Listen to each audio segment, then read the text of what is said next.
Presyo ng mga bulaklak sa Dagupan City doble na ang itinaas ilang araw bago ang Araw ng Mga Puso.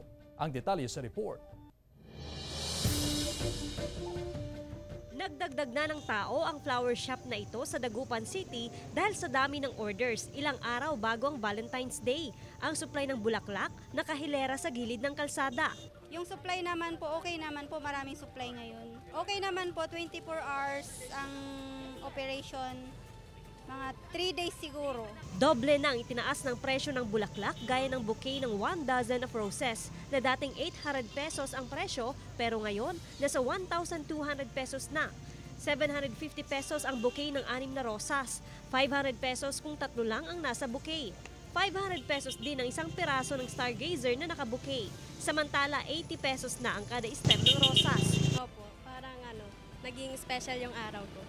Bukod sa fresh flowers, uso na rin ngayon ang dried flowers, maging ang fuzzy wild flowers. Ang paggawa nito ay binahagi ng magkaibigang Charmaine Joy at Mary Joy ng Dagupan City. Start po namin yan. Ang gusto lang po namin is ma-share po yung creativity namin sa ibang tao po.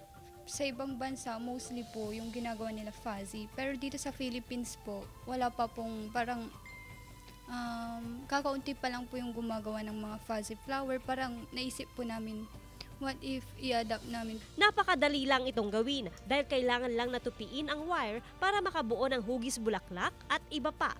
Maaari ring mag-customize ng bulaklak na swak e regalo sa Valentine's Day. Joanne Punsoy, One North Central Luzon.